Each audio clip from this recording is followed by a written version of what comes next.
Property Tribes bringing you another Portfolio Landlord interview. We are shining our spotlight on portfolio landlords all this week, and I'm very pleased that today at the Short Stay Show of all places I've bumped into Robert Johnson, who is a portfolio landlord. And Robert, I think, interesting, what we're doing with our week is looking at the difference between being a small landlord with 3 properties or less and being a portfolio landlord of 4 properties or more, because we really see that the gap is widening on many levels. In terms of your portfolio and how you grew it, could you give us a little potted history? Yeah, indeed. Today I've got about 14 properties, but I diversify in as much. Started out 10 years ago in the simple buy-to-let market and got trained accordingly. Then realised that I needed to move, as it were, within the property market, but into different sectors. So the reason I'm here today is I have some properties in the service accommodation area. Once I got trained on that to make sure I got it right, got it funded right, got it insured properly, got it on platforms like Booking.com, so maximise the, as it were, the tenancy or guest rate. That keeps me on my toes. Then I've got service accommodation where it's just tenants that are permanently in there on a normal short-term let, and which they renew every 6 months, etc. So that gives me diversification. And then I decided that having listened and looked in the market, there was definitely a market for, as it were, cluster living, i.e. the old-fashioned HMOs, we called it, but in a boutique format, i.e. it would have to be something that I'd be happy to move into. If I'm happy to live there, then the people that are my target market, which is the young professional, would also be happy. I want them to walk in and they go, wow, I hadn't expected this. So all they've got to do is walk into the property. It's one, as it were, fee per month, which includes everything, and they just put their bags down and off they go. We offer them the ability to have, as it were, a housekeeping service if they want it, but likewise they have utility rooms, washing machines, tumble dryers, and it's obviously legislated in the area that I work in, which is Portsmouth, so you've got to have your HMO licence, it's got to be rated, it's got to be to the right standard, to the right sizes. I find it really enjoyable. Once you get the tenants in, you then start to get recommendations, and that is key. And that's also key in the short-term letting market. We're seeing repeat customers coming back to the properties. They write you reviews, they give you marks out of 10. At the moment we're getting real good marks. It's all subjective, but we're north of 9 on Booking.com, and that's really important to me. I want to be proud of what I do. I want to continue to grow it. The industry talks about wash, rinse, repeat. If you buy the property at the right price, they say you make your money when you buy the property, not when you sell it.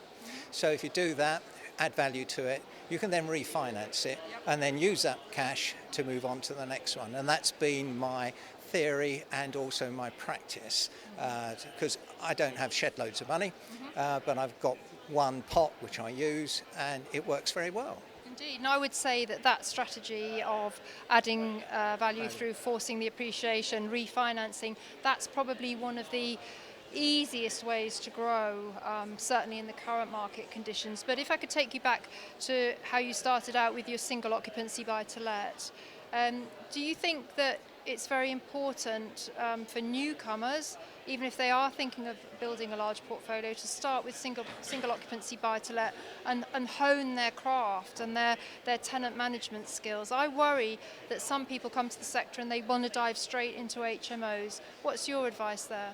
Well, if you dive in straight into HMOs, you're going to catch a cold. There's no two ways about it. Yet, it's like any trade, any profession, you do need to start at the beginning and work your way up. If you think you can go to 0 to 100 mile an hour, make £10,000 net profit a month, you're in cloud cuckoo land. There is no, as it were, short term to high profits. You've just got to work it through. But stick with it, because we talk about in this industry passive income. Yes, it's a goal. I don't think it exists, but you certainly can get to an area as long as you outsource things, as long as you get it managed properly, as long as you've got a good team behind you. So for my HMO properties and my service accommodation, you need good housekeepers. Yes. If you don't have that, you're doomed. You know, in the beginning, I didn't have a good housekeeping service, and I get called out on a Sunday lunchtime when my family's about to sit down for Sunday lunch, and I've got to go down and put my marigolds on. That wasn't what I got into this business on. So we've now got real good housekeeping service. You've got a good maintenance team that you can rely on. This all takes time, unless you're really lucky. But this all takes time to build, put into place, and of course, your letting agent. They're good, bad, and indifferent. If you get a good one, then you know you can rely on them to tell you about your voids, your occupancy, where the problems are, and you know, they're few and far between, I believe, because I have properties in Manchester, Petersfield, Southsea, Portsmouth, and therefore getting the right agent is paramount. That's where you've got to start. Yeah, you can try the rent-to-rent if you want to. I wouldn't personally, but you know, I know people do, and they're probably very successful at it. But I've done it, not the hard way, but I've done it in as much... Sustainably. Yes, sustainably, yeah. How right you are. How right you are. Sustainably. Now, we should give a bit of a hat tip that we are here at the Short Stay Show, which is a new event taking place in London for the first time. And I think, again, this shows the difference with a portfolio landlord, because you've come here today specifically to hoover up new information. Is that the mindset of a portfolio landlord? It should be. Should be. You don't know it all. In fact, you don't know very much, actually. And coming here, you've got all the new people coming on the block. For example, been struggling to find a remote entry system that works, which is robust, that you can operate from an app. You would think they exist. They do exist, but they don't work. We've tried most of them, but here there's some new guys on the block. They're local, they're willing, they want to come out and talk to us. They've listened to what we've got to say. So that alone, had we not been here, we wouldn't have picked that up. Also, there are new platforms about promoting your products. I know they've been out there a long while, but there are new ones here which seem to add to what's already out there. And then improve the guest and the tenant experience. Oh, absolutely. And that's what you're out to do.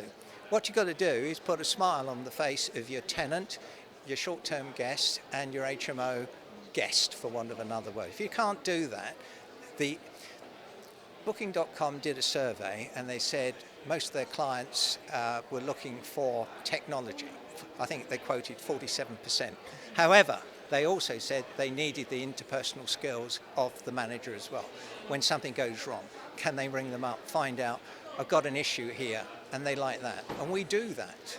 And I think if you can, it doesn't cost you very much. It costs you a little bit in time and the interaction, because you then get a real good reputation. And if you do that in the HMO market, they're going to recommend you as they check out to the next dentist, whoever is coming in, you know, the young professional. And we have doctors, nurses, midwives, chemists in our properties because we're in the location of a hospital in the Portsmouth area. So yes, it works very well.